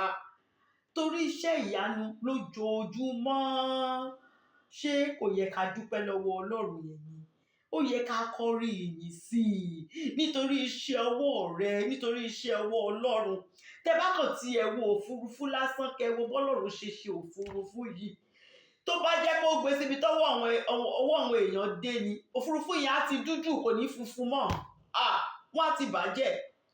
Ṣé mọ̀? Bọ̀tọ̀ Ọlọ́run jẹ́ kó wà lókè ibi tọ́wọ́ wọn ò ti ní dé sọ́dọ̀ àwọn ní sọ di dúdú. Gbogbo nǹkan kò síbi tẹ́ máa wà tẹ́ ẹ̀ ní rí ọwọ́ Ọlọ́run, tẹ́ ẹ̀ ní rí iṣẹ́ títóbi Ọlọ́run. Ẹ má pọ̀ Ọlọ́run yìí tóbi, Ọlọ́run yìí lágbára. Àwọn tó lọ sí space ńgbà tán láwọn kúrò ní orílẹ̀-èdè alààyè, wọ́n ní gbogbo ilẹ̀ alààyè yìí pé kékeré ni o. Wọ́n ló kàn rí bí capsule, irú capsule táwọn gbé lọ yẹn, pé wọ́n ló ń mì ní, ó kàn ń ṣéèkì báyìí. Abata wà nú ẹ̀ àkókò mọ̀ tó ń ṣéèkì. Wọ́n ní ṣe ló ń ṣéèkì. Wọ́n ní capsule ẹyọ kan lásán ni o, gbogbo wa kàn wà nú ẹ̀. Táwa dẹ̀ rò pé ó tóbi rẹpẹtẹ pé kò ṣe, wọ́n ní it's just small, pé gbogbo orílẹ̀-èdè ayé yìí pé kékeré ni. Ọlọ́run dẹ̀ close gbogbo ẹ̀, ó dẹ̀ kó wa sínú ẹ̀. Pé bó ṣe rí nìyẹn, nǹkan kan ò dẹ̀ ṣe anybody, bó dẹ̀ ṣe ń mì bó ṣe ń ṣe yẹn, ṣe é mọ̀. Ọlọ́run dẹ̀ sọ pé ó ní foundation, Ọlọ́run nìkan ló mọ ibi tó ń fi foundation lè sí. So téèyàn bá ń ro irú iṣẹ́ ọwọ́ Ọlọ́run yẹn, ó tó kéèyàn yin Ọlọ́run, ó tó kéèyàn dúpẹ́ lọ́wọ́ Ọlọ́run. So ní verse 5 wá sọ pé Olúwa, ó ní iṣẹ́ rẹ ti tóbi tó, iṣẹ́ Ọlọ́run tóbi.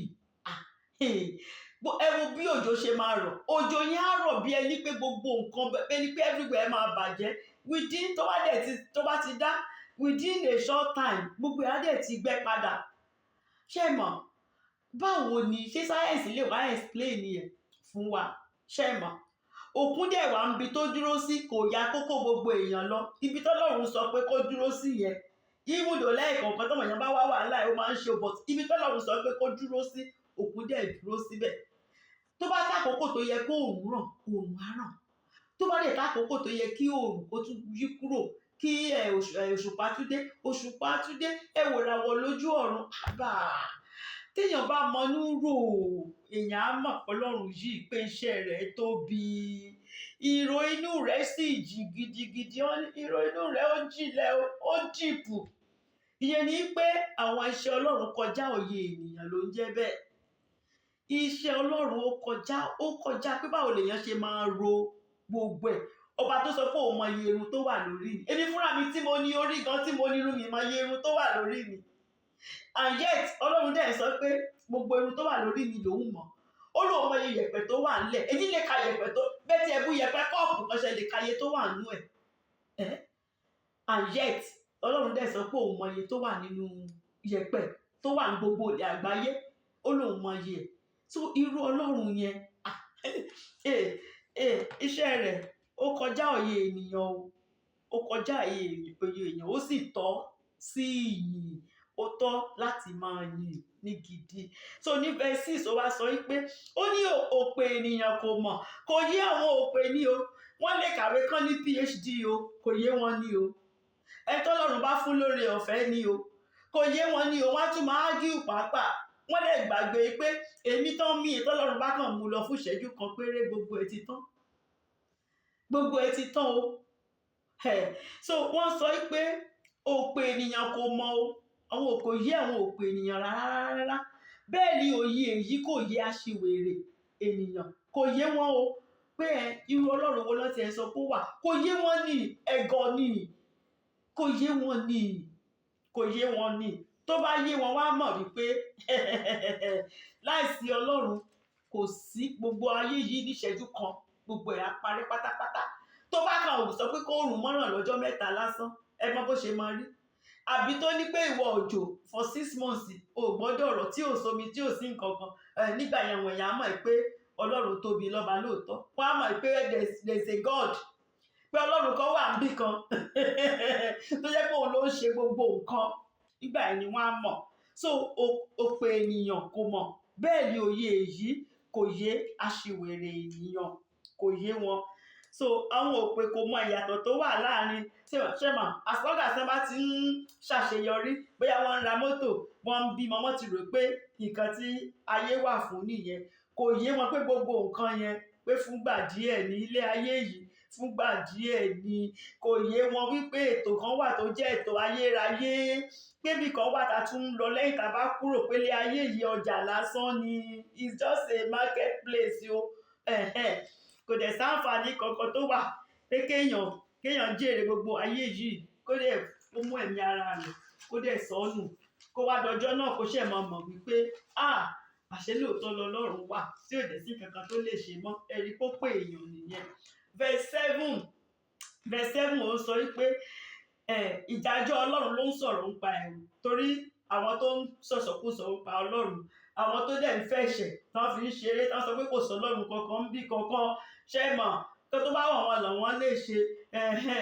bẹ̀rẹ̀ Dáfídì sọ wípé nígbà tí àwọn èèyàn búburú tán bá rú bíi koríko tó ní wọ́n á rú ṣe mọ̀ ọlọ́run nìkan ló mọ ṣọ́ọ̀ṣì ọlà ń kálukú èèyàn míì ṣe mọ̀ kò síbi tí ò lè wá lọ nígbà tó bá rú lóòótọ́ tí gbogbo nǹkan tí koríko ẹ̀ tó dẹ̀ green ṣe mọ̀ àti nígbà tí gbogbo àwọn oníṣẹ́ ẹ̀ṣẹ̀ tán bá ń gbèrú ṣe mọ̀ wá ní ìkan díẹ̀ làwọn ṣe tí gbogbo ẹ̀ dẹ̀ ṣe wọ́n á gbèrú lóòótọ́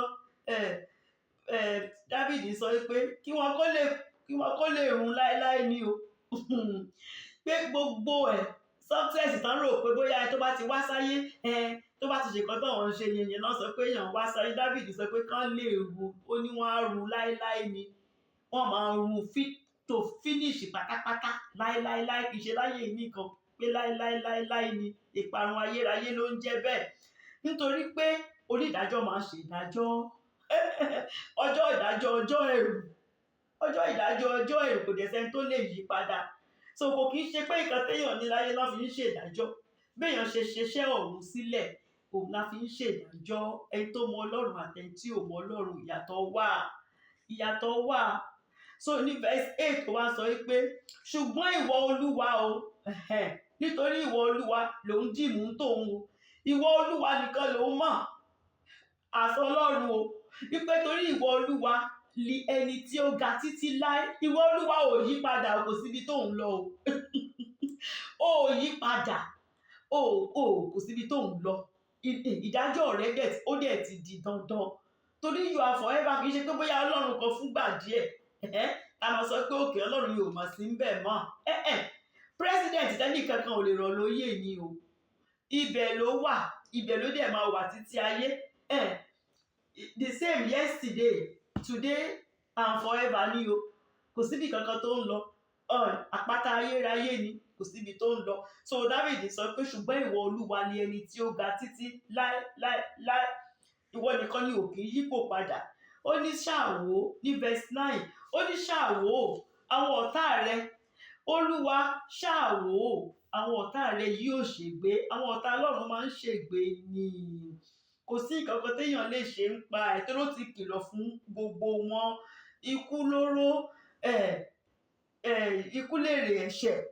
Tó bá ti ń fẹ̀ṣẹ̀ ṣeré tó sọ pé ń bọ Ọlọ́run náà wà, kò sọ Ọlọ́run kankan bí kankan, nǹkan tó bá wù òun lòún lè ṣe. It's alright, Ọlọ́run fún ẹ ní wíìlì, you can do that, kò sẹ́ni tó máa sọ pé kó má ṣe. Ṣùgbọ́n rántí pé ọjọ́ ìdájọ́, ọjọ́ ẹ̀rù. So Dáfídì sọ pé ṣàwó àwọn ọ̀tá rẹ Olúwa, ṣàwó àwọn ọ̀tá rẹ, wọ́n máa ṣègbé ni o. Gbogbo oníṣẹ́ ẹ̀ṣẹ̀ la ó túká o. Wọ́n máa scatter àwọn total defeat ló ń jẹ́ bẹ́ẹ̀. Total, kò sí ọ̀nà àbáyọ kankan. Tí ìdájọ́ bá ti dé, ó ti tán nìyẹn.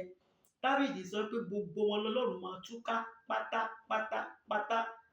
Ṣùgbọ́n láti verse 10 lọ, Dáfídì wá sọ fún wa wípé benefit wà fún àwọn tó jẹ́ olódodo, àwọn tó gba Ọlọ́run ní Olúwa àti olùgbàlà wọn, àwọn tó mọ̀ ń pa bí Ọlọ́run tó dá ọ̀run àtayé bó ṣe wà, tí wọ́n ń gbé Ọlọ́run yìí ga, tí wọ́n dẹ̀ ń yìn fún iṣẹ́ ọwọ́ rẹ̀. Àwọn nǹkan tó máa ṣẹlẹ̀ sírú èèyàn bẹ́ẹ̀, Dáfídì wá kọ láti verse 10. Torí pé tá bá ń dúpẹ́ lọ́wọ́ Ọlọ́run, tá à ń gbọ́ Ọlọ́run ga, èrè wà ń bẹ̀. But ó sọ fún wa náà wípé olódodo nìkan ló lè ṣe o. Ẹni tí ò bá ń jó olódodo, ẹni tí ò tí ì mọ Ọlọ́run, tó bá sọ pé òun gbọ́ Ọlọ́run ga, báwo máa ṣe, ẹni tó ò mọ̀, báwo ló máa ṣe gbé ga? So ó jẹ́ ká mọ̀ pé olódodo lòun sọ̀rọ̀ ń pa ẹ̀ o. Pé tólódodo bá ń gbé Ọlọ́run ga, tó dẹ̀ ń dúpẹ́ lọ́wọ́ Ọlọ́run, àwọn nǹkan tó máa ṣẹlẹ̀ sí òun ló wà láti verse 10. Ó wá sọ pé ṣùgbọ́n ìwo mi ni ìwọ ó gbéga bí ìwo àgbáǹréré. Ẹranko tó ń jẹ́ àgbáǹréré, ẹ lọ wò ó ní bóyá YouTube àbí anywhere, ṣé rí ìwo tó wà lórí ẹ̀? Kò sí bàbá ńlá ẹranko kankan tó lè tó bá rí tó bá ń bọ̀, wọ́n máa túlẹ̀ ní unicorn, wọ́n á túlẹ̀ ní ihò kan yẹn, ihò yẹn gùn lọ, kò sí nǹkan tí ò lè fi tú, kò sí tó bá tì bọnú ara ẹranko, wọ́n finish nìyẹn. Ihò tó bá tẹ̀ tí rí bọ́ǹbọ̀, wọn ní dúró fún, ihò yẹn lágbára. So ó dúró fún agbára ni, ó dúró fún pé kò ṣeé mú ṣẹ̀mà, ó dúró fún títóbi pé ẹ ṣáàfẹ́ lè sílẹ̀ tiẹ̀, ilé yìí ò máa ṣe é mú. Ẹ fi sílẹ̀ tiẹ̀. Ọlọ́run wà lẹ́yìn ẹ̀ o, Ọlọ́run ní backbone ẹ̀ o. Tẹ́ bá fẹ́ lọ bá àwọn tó kù, ẹ lè lọ bá àwọn tó kù, bọ̀ ti yẹn ẹ fi sílẹ̀. Lógo area ni, lógo area ló ń jẹ́ bẹ́ẹ̀. So Dáfídì sọ wípé nítorí pé mò ń dúpẹ́ lọ́wọ́ Ọlọ́run, mò ń gbé Ọlọ́run ga. Kí ló sọ pé Ọlọ́run ṣe? Ó ní ṣùgbọ́n ìwo mi ni ìwọ ó gbéga bí ìwo àgbáǹréré. Olúwa dẹ̀ gbéga lóòótọ́. Dáfídì rí àmọ̀tẹ́kùn, kí ló ṣe sí? Ó pa àmọ̀tẹ́kùn. Dáfídì pa ṣẹ̀mọ̀. So Ọlọ́run gbé ìwo Dáfídì, ó gbéga. Tiwa náà Olúwa gbé ìwo wa, agbéga bíi tàgbáǹréré lórúkọ Jésù. Ó tiẹ̀ ti gbéga already lórúkọ Jésù. So ó ní ṣùgbọ́n ìwo mi, benefit number 1, benefit àkọ́kọ́, agbára ló ń jẹ́ bẹ́ẹ̀. Ṣùgbọ́n ìwọ ni yóò gbé ìwo mi ga bí ìwo àgbáǹréré. Ẹ máa gbọ́ benefit kejì o. Ó ní òróró titun lè á ó ta sí mi ní orí. Òróró tuntun, wọ́n ti ta òróró sí lórí tẹ́lẹ̀ o. Ní 1 Samuel, ní ká ẹ lè kà fúnra yín. 1 Samuel chapter 16 verse 12 to 13. Wọ́n kọ́kọ́ da òróró sí Dáfídì lórí. Nígbà tó dé 2 Samuel chapter 2 verse 4, wọ́n tún da òróró sí Dáfídì, òróró tuntun, ó tún gbà míì. Nígbà tó tún máa fi dé 2 Samuel chapter 5 verse 3, Dáfídì tún gba òróró tuntun. So Dáfídì mọ̀ nǹkan tó sọ nígbà tó ń sọ wípé òróró tuntun. Ó mọ ìyàtọ̀ tó wà lóróró ti tẹ́lẹ̀, àti òróró tuntun. So ó sọ pé ẹni tó bá ń gbé Ọlọ́run ga, ẹni tó ń dúpẹ́ tó mọ rírì Ọlọ́run, anointing, Olúwa máa anointing ẹ̀ pẹ̀lú òróró tuntun ni. Anointing látọ̀dọ̀ ẹ̀mí mímọ́ ló ń jẹ́ bẹ́ẹ̀, kì í ṣe pé kàkà dòróró síyàn lásán. Ẹ̀mí mímọ́ fún rẹ̀ ló máa da òróró, Ọlọ́run fún rẹ̀ ló máa da òróró, ló máa dà sórí èèyàn. Isaiah 10:27, ó sọ wípé yóò sì ṣe lé ọjọ́ náà ni a ó gbé ẹrù rẹ kúrò ní èjìká rẹ àti àjàgà rẹ kúrò ní ọrùn rẹ, a ó sì bà àjàgà náà jẹ́ ní ọrùn rẹ. Nítorí kíni? Nítorí anointing, nítorí ọ̀rá, nítorí ìfàmìyàn òróró. So anointing yẹn kan tó máa ń ṣe nìyẹn. Tá bá ti anoint èèyàn, t'Ọlọ́run bá ti anoint èèyàn, ó máa ń ba gbogbo burden, ó máa break yoke, á ṣe gbogbo ẹ̀, ó máa mú kúrò ní. So ó ṣe dandan. Nígbà tá a ṣe Psalm 23, mo sọ fún wa pé àwọn shepherd tí wọ́n ń kó àwọn sheep wọn, wọ́n máa ń da òróró sí wọn lórí. Tá bá ti lè dá sí wọn lórí, àwọn kòkòrò ò ní lè dé ibi tí wọn ní lè dé orí wọn. Torí àwọn sheep yẹn, àwọn àgùntàn yẹn, wọn lè fúnra wọn lé kòkòrò. But shepherd yẹn á ti da òróró sí wọn lórí láti protect wọn.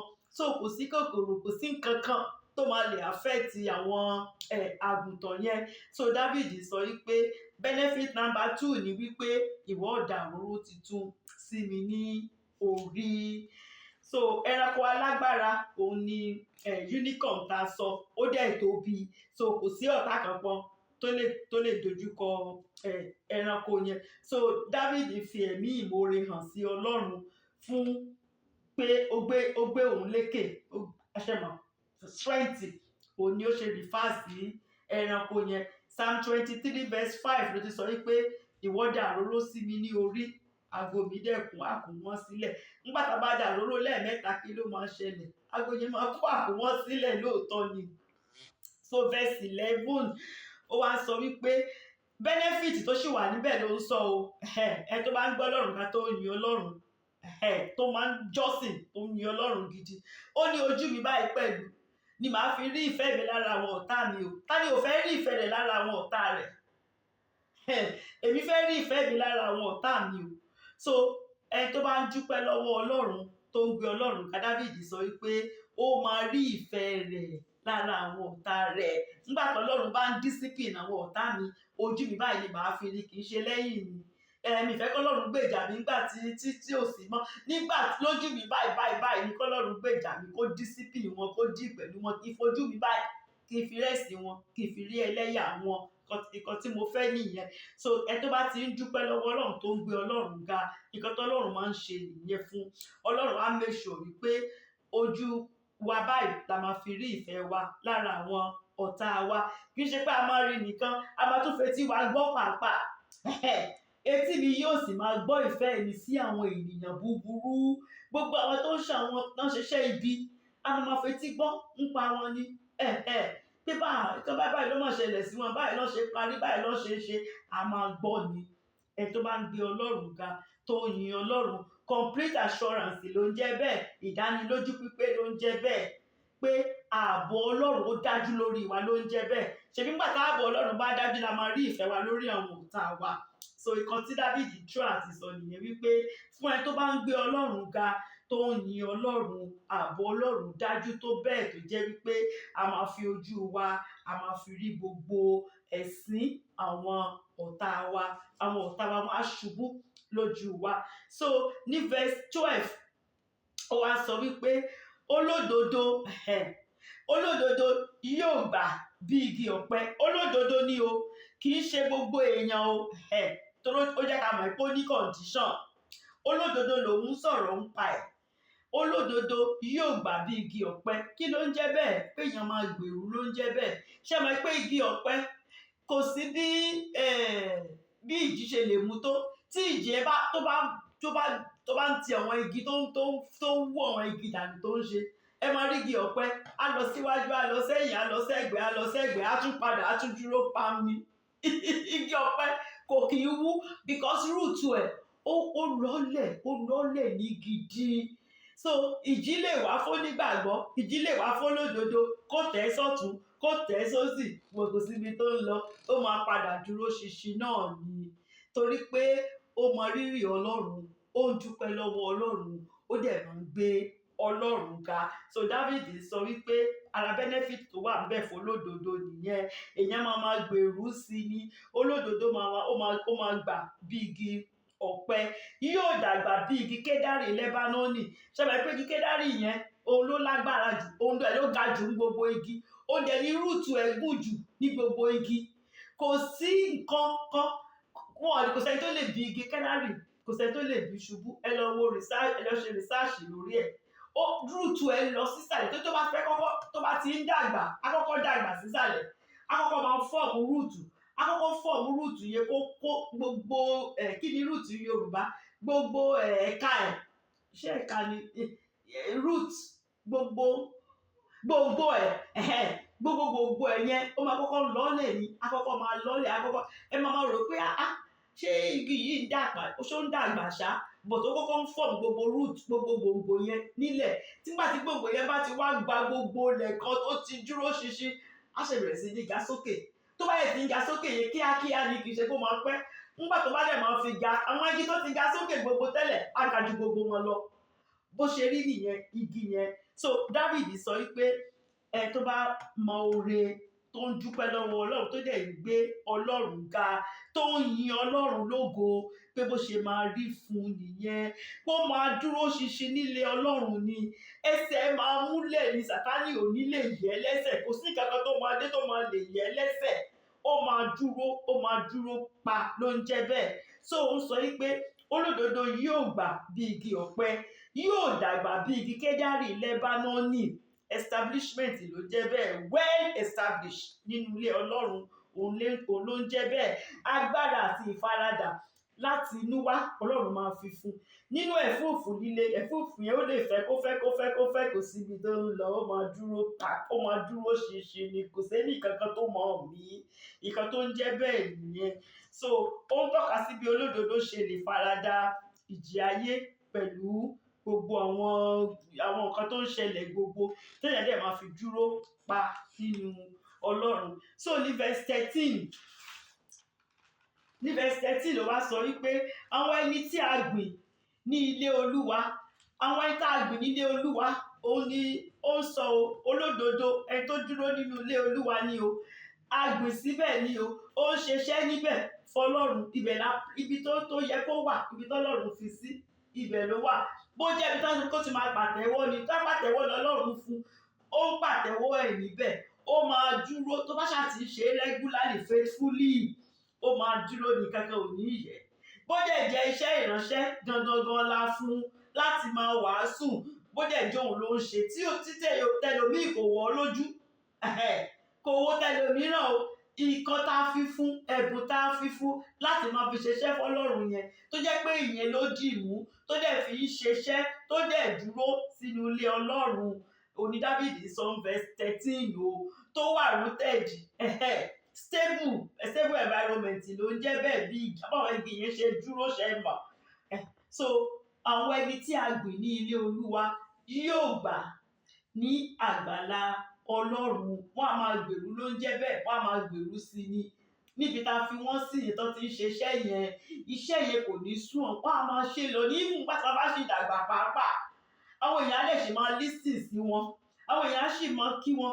Bó jẹ́ pé kó máa gbálẹ̀ church lọ́lọ́run fún, ìfún lọ́jọ́ ogbó yẹn, ó sì máa ṣe pẹ̀lú ayọ̀, pẹ̀lú ìdùnnú ni. So àwọn ẹni tí a gbìn ní ilé Olúwa yóò gbà ní àgbàlá Ọlọ́run wa. Wọ́n á fẹsẹ̀ múlẹ̀ ṣinṣin ló ń jẹ́ bẹ́ẹ̀. So ní verse 14 ó wá sọ wípé wọ́n ó máa so èso síbẹ̀ nínú ogbó wọn. Benefit la sì ń sọ o. Àwọn benefit tó wà ní pé kéèyàn máa gbé Ọlọ́run ga, kéèyàn máa yin Ọlọ́run ni o. Ó ní wọ́n ó máa so èso síbẹ̀ nínú ogbó wọn. Age will not be a barrier. Age ò ní jẹ́ pé ó ti dàgbà ń sìn, kò mà sí kankan tó lè ṣe mọ́, kò sí irú ẹ̀ mọ́, kò síbẹ̀. Ẹ máa wo àwọn olórí wa lórúkọ Jésù, nígbà kan bá ṣì pé 90 wọ́n ṣì máa jèrè ọkàn fọlọ́run. Iṣẹ́ yìí ṣì máa continue. Ṣẹ́mà, so torí pé ibi tọ́lọ́run fi wọ́n sí, òní wọ́n dúró sí. Àtẹ̀mí náà, ibi iṣẹ́ tọ́lọ́run fi mí sí, àtẹ̀yìn náà tẹ́ ń ṣiṣẹ́ fọlọ́run, tó jẹ́ pé ibi tọ́lọ́run fi yín sí, òun lẹ dúró sí. Ẹ lọ ṣe àmágòmágò láti lọ wá ibi tó wù ní tẹ́fẹ́ lọ, ibi tẹ́ rí pé wọ́n á ti máa rí yín dáadáa, ibẹ̀ lẹ lọ. Irú yìí ò kì í last. But ibi tó fi yín sí, tọ́lọ́run fi yín sí, tẹ́ bá ti dúró ń bẹ̀, tẹ́lẹ̀ ń ṣe nǹkan tọ́lọ́run rán yín, even lọ́jọ́ ogbó, ẹ sì máa jèrè ọkàn lọ ni. Ẹ wo Dàda Adébóyè at 84 going to 85, wọ́n sì ń lọ káàkiri, wọ́n sì ń jèrè ọkàn. John Hagee at 87, ó sì ń lọ káàkiri, wọ́n sì ń jèrè ọkàn. mi tí ìpínlẹ̀ tó pé 90 sí bọ̀ bàbá evangelist yẹn títí lórúkọ ẹ̀kọ́ tó kú àtẹ 100 years old yẹn tó fi kó sì ń jèrè ọkàn ni ó sì ń jèrè ọkàn ni so tó bá dúró níbi tá a fi sí ọjọ́ orí kò ní jẹ́ nǹkan kan age will not be a barrier at all nítorí a ti gbìn ṣẹ́mọ̀ gbogbo ẹ ti múlẹ̀ gbogbo yẹn ti dúró ṣíṣíṣíṣíṣí kò lè yẹ̀ rárá kò lè yẹ̀ so Dáfídì sọ pé wọ́n ò máa so èso síbẹ̀ nínú ògo wọn wọ́n ó dẹ̀ ṣọ́ra wọ́n ò máa tutù ní ẹ̀ní mọ̀ pé àṣemọ́ ti dàgbà wọ́n dẹ̀ ṣì ń lọ from one country to the other wọ́n ṣì ń wàásù Ọlọ́run yìí yóò ga o ṣe mọ̀ ìyá 90 years tó ṣe sọ pé wá gba Jésù sínú ayé rẹ̀ wọ́n ní bolo ti ń bọ̀ ó ní bá sọ pé challenge ni ó ní wọ́n ní ṣe wọ́n mọ́tò dé ó lóun wọ mọ́tò ni ó wá wàásù fáwọn tó wà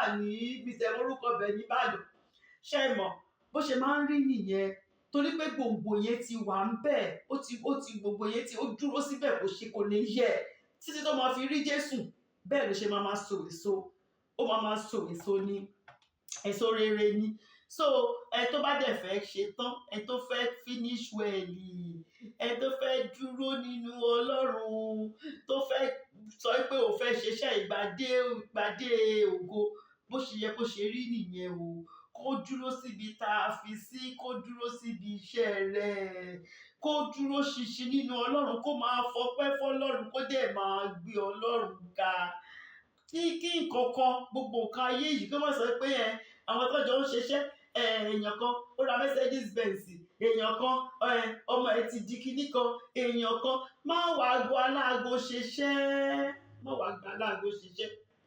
dúró níbi tá a fi ọ́ sí lọ́jọ́ ogbó rẹ wàá dẹ̀ rí wípé ọjọ́ alẹ́ rẹ á dára inú rẹ á dùn Ọlọ́run dáadáa lọ́lọ́run tá à ń sìn tó bá ṣe fún yàn kan á ṣe fún wọn náà kò ṣe Ọlọ́run burúkú bàbá tó dáa lọ́lọ́run God is a good God is a good God ká má máa sọ pé ìránṣẹ́ Ọlọ́run dẹ̀ ní tẹ́lẹ̀ o ṣe mọ̀ àmọ́ kan tó ṣẹlẹ̀ sí kò mọ̀ kì í ṣe kò tẹ́ ń lọ ṣọ́ọ̀ṣì mọ́ pàápàá ní òní jẹ́ pé wà lórúkọ Jésù o.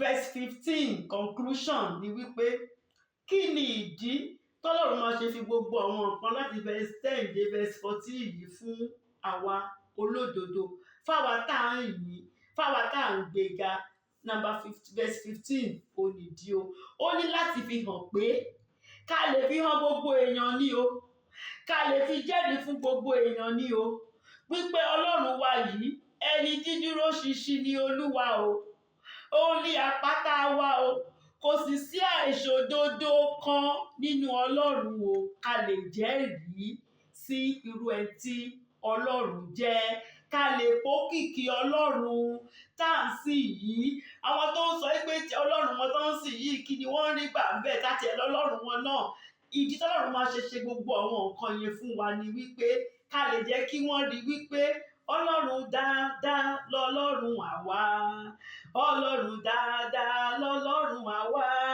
ó ń ṣe wá dáadáa ó ń hùwà dáadáa sí wa Ọlọ́run dáadáa lọ́lọ́run àwa. Ó ti tán ìdí nìyẹn o so ìdí tó lódodo ṣe máa gbèrú tó máa sanra tó máa so èso rere even ní ọjọ́ ogbó rẹ̀ láti jẹ́rìí sí ìwà pípé Ọlọ́run ni ká lè sọ fún àwọn èèyàn pé Ọlọ́run wa yìí aláìlábàwọ́n ni ká lè sọ pé Ọlọ́run yìí olótìtọ́ ni òtítọ́ ni ká yí ayé àwọn èèyàn padà ká ṣoore fún wọn agbègbè ibi tá a wà gan ká jẹ́ iyọ̀ ayé fún wọn kí wọ́n lè rí oore Ọlọ́run even nínú ayé wa káwa náà lè fi oore yẹn ká lè fi tún àwọn èèyàn ṣe ká fi tún gbogbo ibi tá a wà ká tún ṣe kí wọ́n lè sọ pé lóòótọ́ àwọn ọmọ Ọlọ́run alààyè leléyìí ká pókìkí Ọlọ́run ká jẹ́ kí gbogbo ayé ó mọ̀ wípé Ọlọ́run dáadáa olọ́lọ́run wa ẹ jẹ́ kí n conclude pẹ̀lú Luke chapter 16 verse 19 to 31 Luke 16 verse 19 to 31 mo kàn máa paraphrase ẹ̀ ní ipa ọkùnrin ọlọ́rọ̀ kan àti alágbe Lásárù ọlọ́rọ̀ yẹn ó lówó ṣùgbọ́n ọ̀nà tó fi lówó ẹ̀ kò kì í ṣọ̀nà Ọlọ́run ẹni tó jẹ́ pé kò bẹ̀rù Ọlọ́run ni tí ò dẹ̀ bẹ̀rù ènìyàn. Gbogbo ọ̀nà tó lè gbà láti lówó ó ṣàlówó yẹn, ó dẹ̀ gbádùn owó yẹn lóòótọ́, kì í ṣe pé kò gbádùn ẹ̀.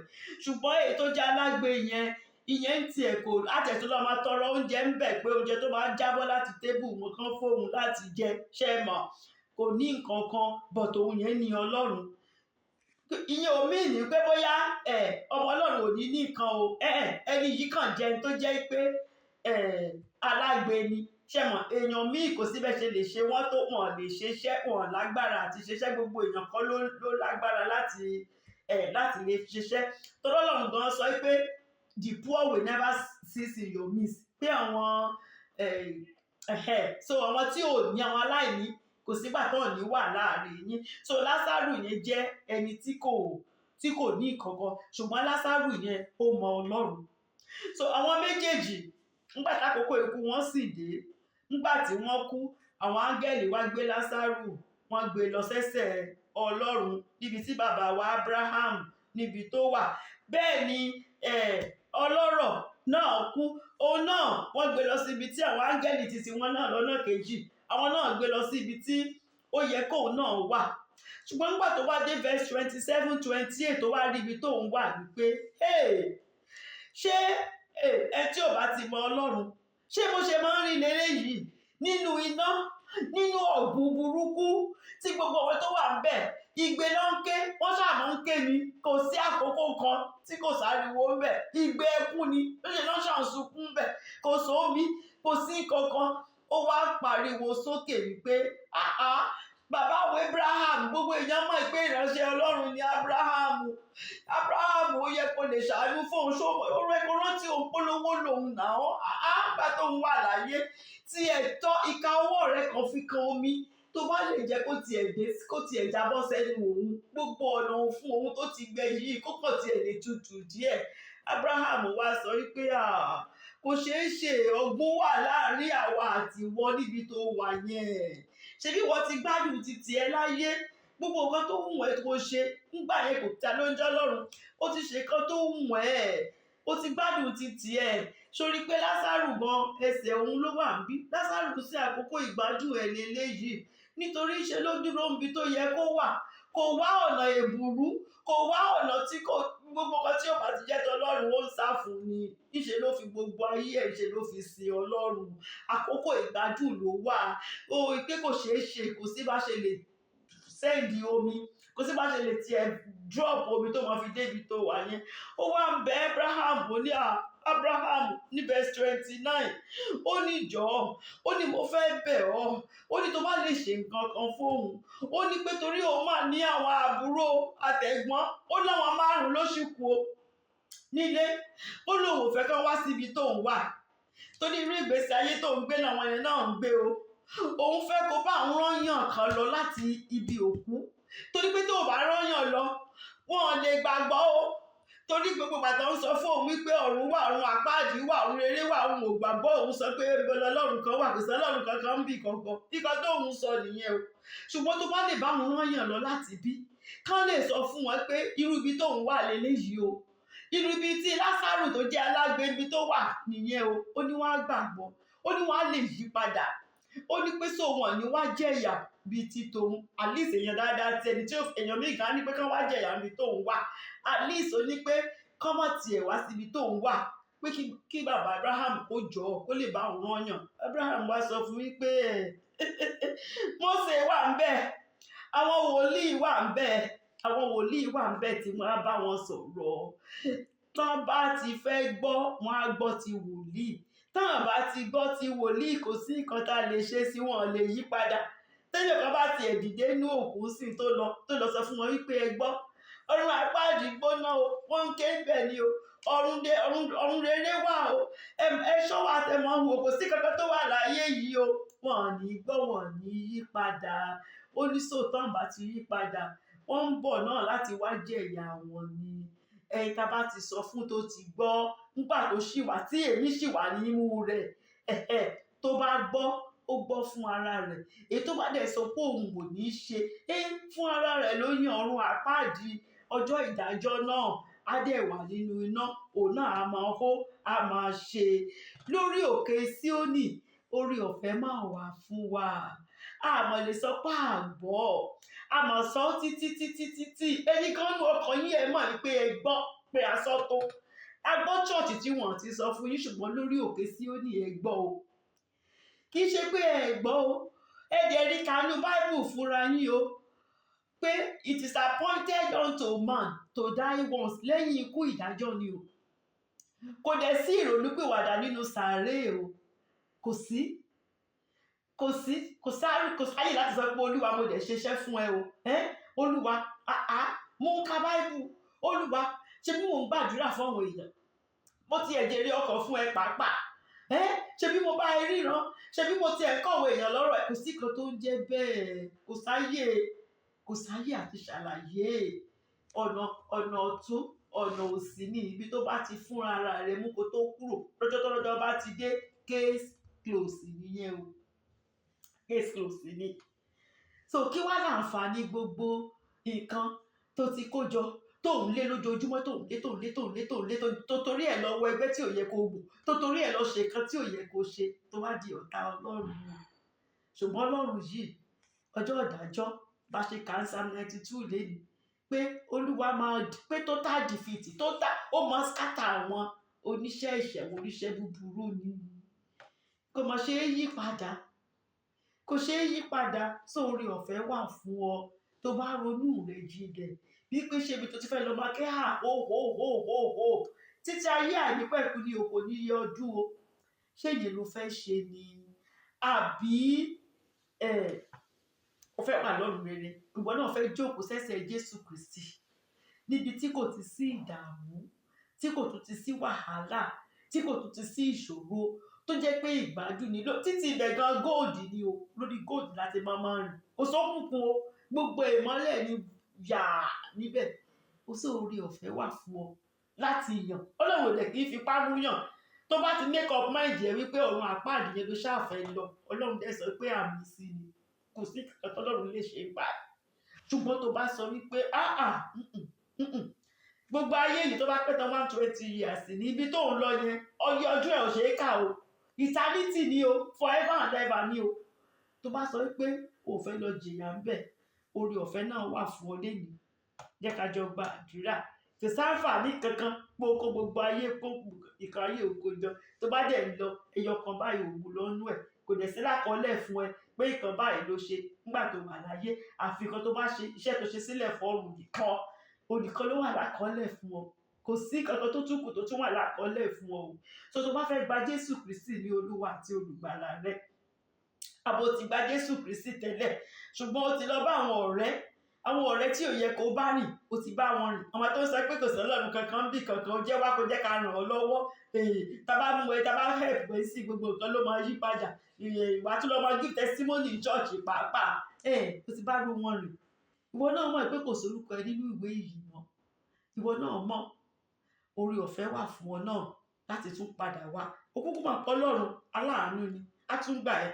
Á dẹ̀ tún kọrúkọ ẹ sínú ìwé yìí. Tó o bá tún ti padà sínú èébì rẹ, ọjọ́ náà àdé ìríra ayé ọmọ ara wa lórúkọ Jésù. Tó bá fẹ́ gba Jésù Kristi ní Olúwa àti olùgbàlà rẹ, jẹ́ ká jọ gba àdúrà wípé Olúwa, mo máa ra mi gẹ́gẹ́ bí ẹlẹ́ṣẹ̀. Nítorí tèmi ló ṣe kú ikú oró lórí igi àgbélébùú.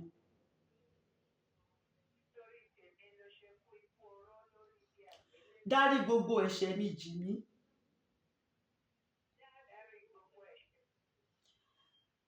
Èèyàn kan gbé mi sí speaker. Dárí gbogbo ẹ̀ṣẹ̀ mi jì mí. Fi ẹ̀jẹ̀ rẹ fi wẹ gbogbo ẹ̀ṣẹ̀ mi mọ́. Mo gba Jésù Kristi ní Olúwa àti olùgbàlà mi.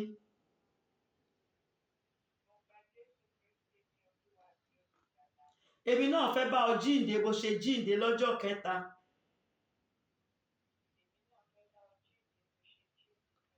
Kọ orúkọ mi sínú ìwé ìyè.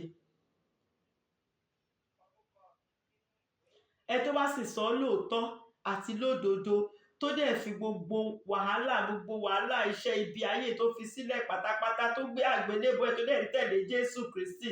Olúwa dẹ̀ kọ orúkọ rẹ sínú ìwé ìyè. Lọ́jọ́ náà àríra ayọ̀ mára wa lórúkọ Jésù.